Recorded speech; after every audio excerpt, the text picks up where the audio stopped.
এই ম্যাথটাতে এখানে tan inverse 1/x² - 1। তো আমরা যদি এই ম্যাথটাতে সেক থিটা আমরা ধরে নিই, তো তাহলে আমাদের সহজেই আর কি মানে ক্যালকুলেশনটা অনেক ইজি হয়, কারণ এখানে sec² - 1 মিলে আমরা লিখতে পারবো tan²। তাহলে এখানে ট্যান ইনভার্স 1/, এখানে হবে sec² θ - 1। তাহলে এটা হবে আমাদের ট্যান ইনভার্স, এটা হবে tan²θ। তো সেই ক্ষেত্রে এখানে ট্যান ইনভার্স এটা হবে 1/tan θ। তার মানে এখানে হচ্ছে ট্যান ইনভার্স আর আমাদের ভিতরে হচ্ছে cot θ।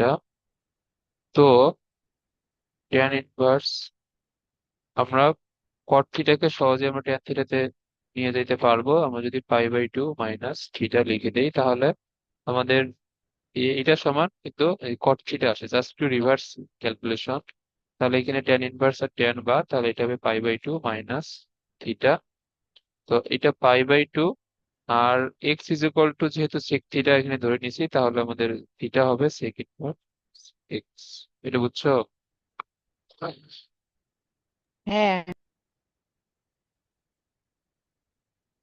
ওকে। তো এখন আমরা যদি এটাকে ডিফারেন্সিয়েশন করি,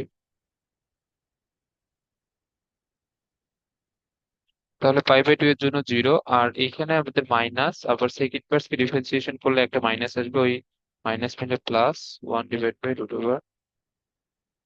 না, সেকের জন্য তো মাইনাস,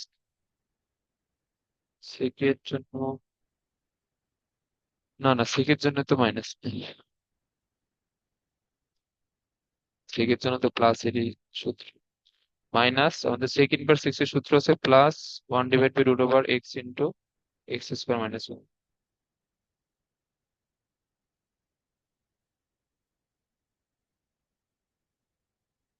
তো এটা হচ্ছে অ্যান্সার।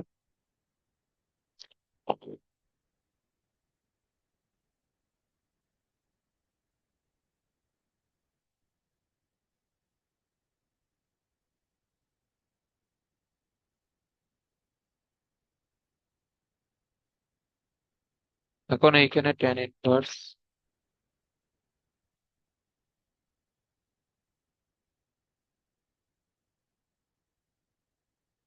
এখন এইখানে কত ধরতে হবে?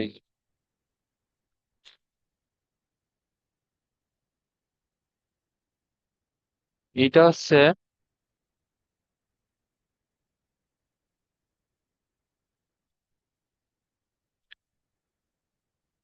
আচ্ছা আমরা যদি এটা ট্যান থিটা দেই তাও হয়, অথবা এটা আমাদের ডিরেক্ট হচ্ছে 3 tan−1 এর সূত্র। এই যে এটা হচ্ছে আমাদের ডিরেক্ট 3 tan−1 এর সূত্র আর কি। অথবা এই ডিরেক্ট সূত্র যদি মনে নাও থাকে, এখন আমরা যদি এখানে x is equal two tan theta ধরে নিই, তো এটা আমাদের কি আসতেছে, tan−1 3 tan θ minus tan³ θ 1 - 3 tan² θ। এখন এটা এই এই কিসের সূত্র? এটা কিন্তু tan 3 θ সূত্র। ওকে, তো এখানে ট্যান ইনভার্স আর ট্যান বাদ, এখানে 3 θ, তাহলে 3 x = tan θ হলে আমাদের থিটা সমান হবে tan−1 x। তো এখানে আলটিমেটলি 3 tan−1 x আসতেছে দুই ভাবে। এখন তো এখানে যে কোনো একটা সূত্র তো অবশ্যই মুখস্থ রাখতেই হবে।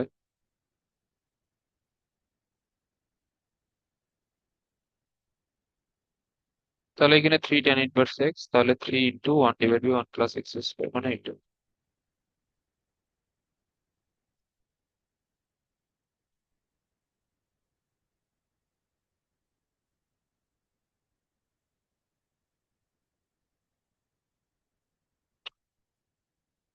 আচ্ছা, এরপরে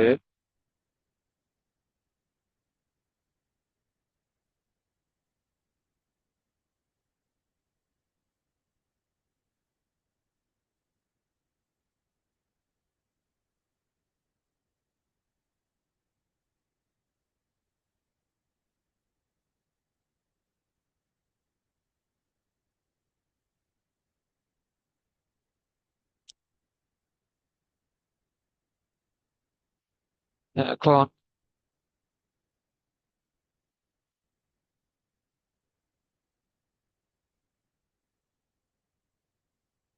এখানে দেওয়া কজ ইনভার্স 1 + x/2, এরপর হাফ মানে এখানে রুট আছে।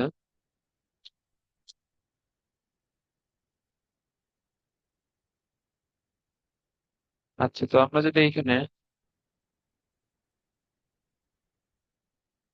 আচ্ছা এখন এটা এটা আর কি মানে আমাদের বুঝে নিলেই সুবিধা, কারণ এখানে অনেকগুলো ফরম্যাট, তো এই এই এতগুলো ফরম্যাট এখানে মুখস্থ রাখতে পারবে না আর কি। তো এগুলা ম্যাথ দেখে বুঝতে হবে আর কি।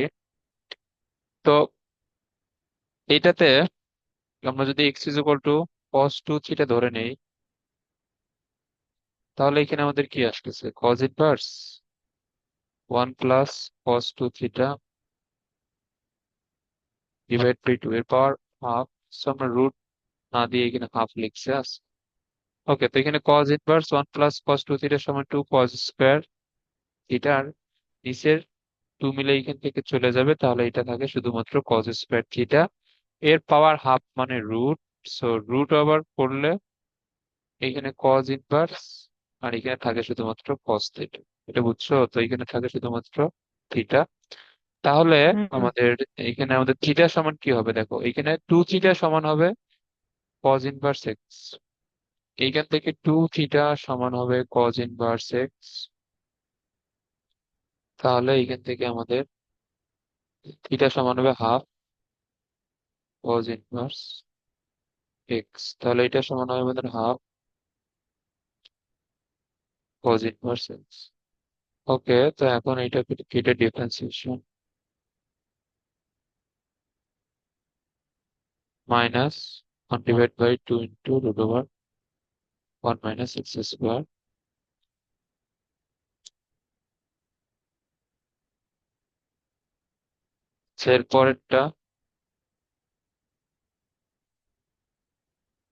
এর পরেরটা, এই যে যে আমরা ফরম্যাটটা লিখে দিলাম এখানে, দেয়াই আছে এখানে x is equal to sine theta ধরতে হবে, কারণ এটা √1 - x² আছে। তো x is equal to sine theta ধরে এটা করবা, সহজ আছে। এখন দেখো এক্স আই ভি এইখানে দেওয়া sign inverse 2 ax √1 - a² x²। এখন এইখানে আমাদের সূত্র মিলানোর জন্য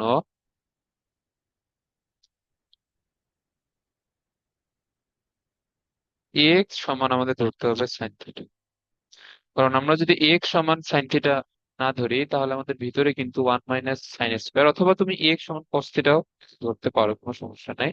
তো তোমার এখানে ভিতরে এখানে নিয়ে আসতে হবে আলটিমেটলি 1 - cos² অথবা 1 - sin²। 1 - cos² আসলে ওইটাকে sin² থিটা লিখবে, তারপর রুট তুলে যাবে, এবং আমাদের cos² এর ক্ষেত্রে সেম হয়। ওকে, তো এখন আমরা যদি এক্স সমান এখানে সাইন থিটা ধরে নিই, তো সেই ক্ষেত্রে এখানে সাইন ইনভার্স 2 ax মানে হচ্ছে সাইন থিটা, আর এইখানে আমাদের ভিতরে কি হবে, এ এক্স তার উপর স্কোয়ার। তো এক্স মানে যেহেতু সাইন থিটা, তাহলে এটা হবে সাইন স্কোয়ার থিটা। এটা বুঝছো? হ্যাঁ। তাহলে এটা 2 sin থিটা, আর আমাদের ভিতরে 1 - sin² সমান কজ স্কোয়ার, তারপরে এটা রুট চলে গিয়ে কস থিটা। তাহলে এটা কিসের সূত্র, এটা হচ্ছে sin 2 থিটার সূত্র।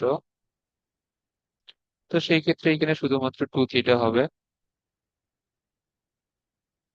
তাহলে 2, আর এইখানে আমাদের থিটা সমান হচ্ছে সাইন ইনভার্স ax।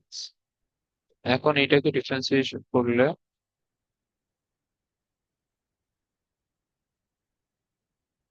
এখানে আমাদের আসতেছে 2, তারপর সাইন ইনভার্স এক্স কে আমরা যদি ডিফারেন্সিয়েশন করি,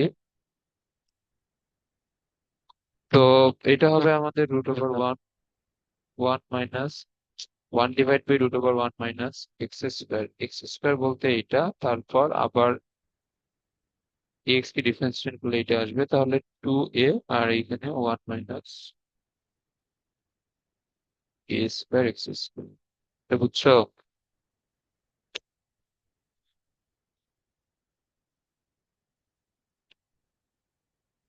ওকে, তো এখন এই পরের দুইটা ম্যাথে এখানে এক্স সমান কত ধরা উচিত বলো।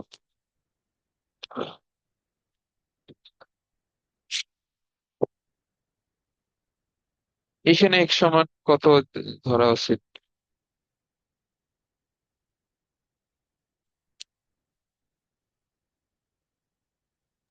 Sine theta.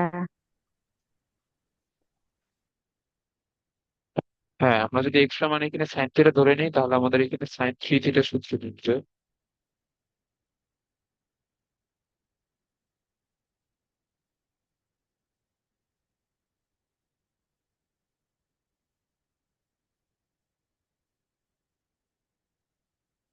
তাহলে এটা হচ্ছে আমাদের সাইন থ্রি থিটার সূত্র।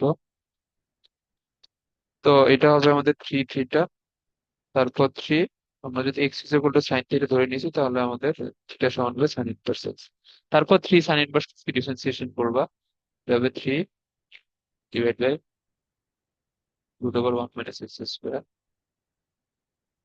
এর পরেরটা এখানে বোঝাই যাইতেছে, এখানে এক্স ইজ ইকুয়াল টু আমাদের কস থিটা ধরলে কস থ্রি থিটার সূত্র মিলবে, তারপরে সেম জিনিস। আচ্ছা,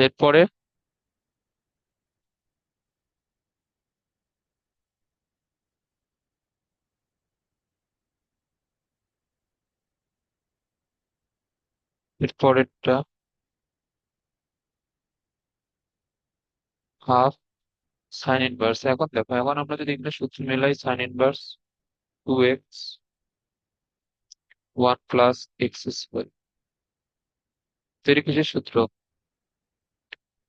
এটা হচ্ছে টু ট্যান ইনভার্স এক্স সূত্র। আমরা একটু আগে তো এগুলো সূত্র দেখলাম, এক্স বলতে ফাইভ এক্স, তাহলে এখানে আমাদের থাকতেছে ট্যান ইনভার্স ফাইভ এক্স। এখন তো এটা ডিফারেন্সিয়েশন তো করতে পারবো। ওকে।